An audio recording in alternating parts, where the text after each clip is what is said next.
You're not a figment of my imagination, of my imagination. You're not a fairy tale, you're not make-believe. You came from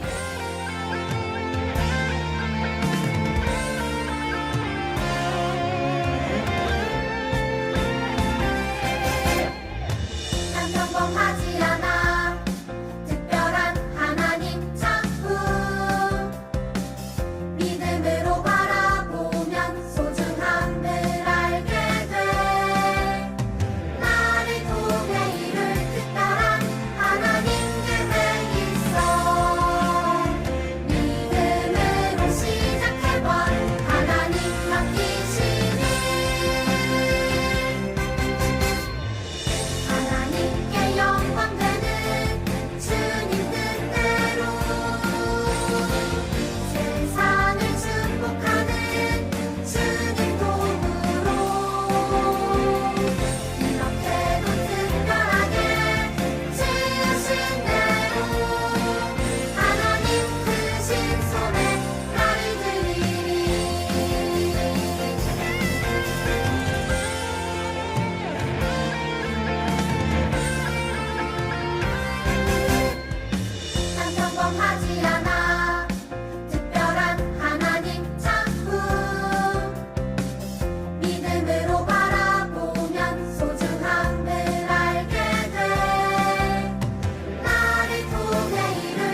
아버지 감사합니다. 이렇게 우리 아이들 가정에서 온라인으로 예배드릴 수 있도록 인도해 주신 것을 믿고 감사합니다. 하나님 아버지, 코로나를 하나님 아버지 은혜로 종식시켜 주셔서 다시 한번 모이지 못하는 우리 아이들 모여서 예배드릴 수 있게 해주세요. 전도사님이 말씀 전하십니다.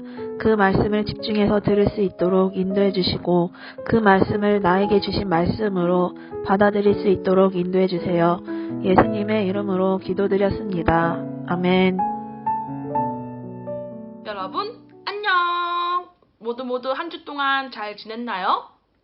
이제 밖을 보니 예쁜 벚꽃이 지고 파릇파릇한 잎사귀가 나오고 있어요. 우리 친구들의 신앙도 이렇게 무럭무럭 자라났으면 좋겠어요.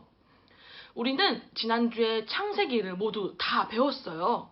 이제는 성경의 두 번째 책인 출애굽기에 대해서 말씀을 듣게 될 거예요.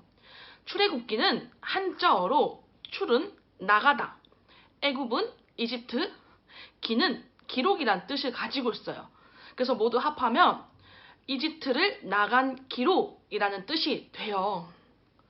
출애굽기는 하나님이 모세를 어떻게 구하셨고 모세를 통해 하나님의 백성을 어떻게 노예 생활에서 구하셨는지 말해주고 있어요.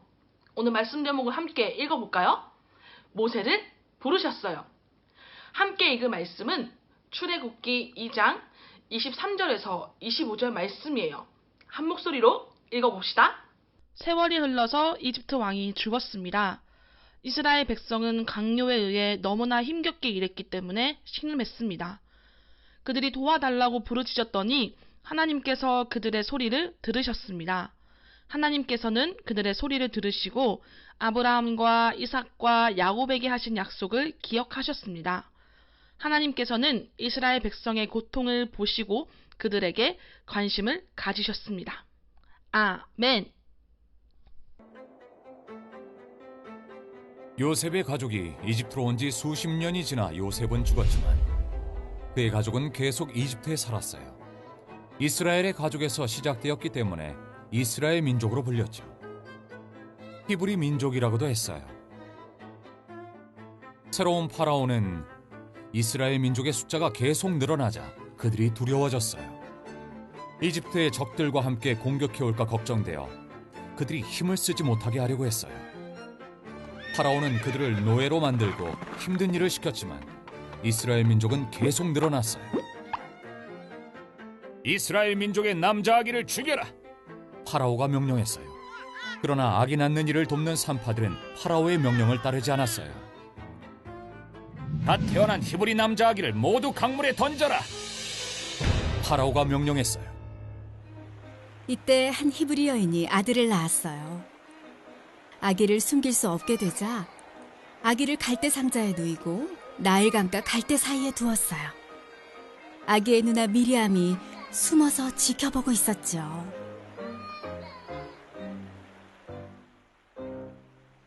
얼마 후 목욕을 하러 나온 파라오의 딸이 울고 있는 아기를 발견했고 그를 불쌍하게 여겨 자기 아들로 키우기로 마음먹었어요. 미리암은 공주에게 아이를 키울 유모로 어머니를 소개했고 공주의 허락을 받아 어머니가 아기를 돌보게 했답니다. 공주는 아기의 이름을 모세라고 지었어요. 어른이 된 모세는 이집트를 떠나 목자로 살았어요. 한편 고통받던 이스라엘 민족은 하나님께 부르짖었어요. 하나님은 모세를 보내 그들을 구할 계획을 세우셨죠. 어느 날 모세는 불붙었지만 타지 않는 떨기나무를 보았어요. 하나님이 떨기나무 가운데서 모세를 부르셨어요. 모세야, 모세야. 모세가 대답했어요. 제가 여기 있습니다. 내 백성의 고통을 내가 보았다. 이제 내가 내 백성을 이집트에서 인도하여 내가 준비한 땅으로 데려가라. 모세가 하나님께 여쭈었어요. 사람들이 하나님의 이름을 물으면 제가 무엇이라고 그들에게 대답할까요? 나는 스스로 있는 자이니라. 가서 스스로 있는 자가 나를 너희에게 보내셨다라고 하라. 그들이 나를 믿지 않으면요? 모세가 물었죠. 그러자 하나님은 3가지 기적을 증거로 보여주셨어요.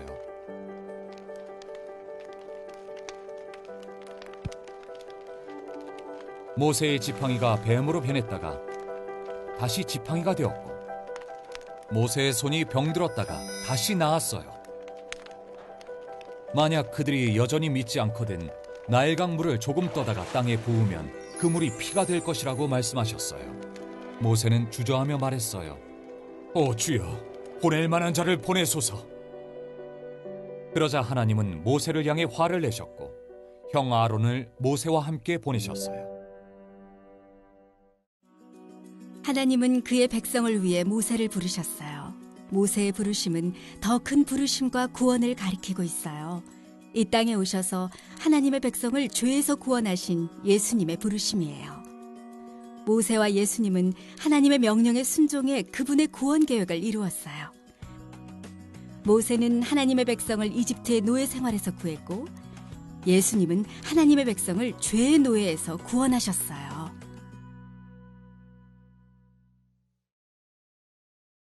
파라오는 이스라엘 민족의 수가 많아지는 것을 두려워했어요.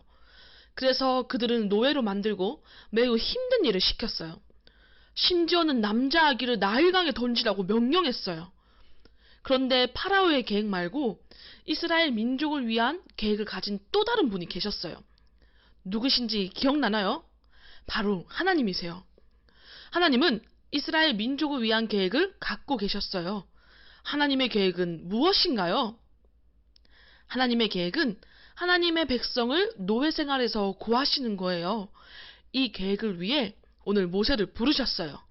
앞으로 어떤 일이 펼쳐질지 한번 기대해봤으면 좋겠어요.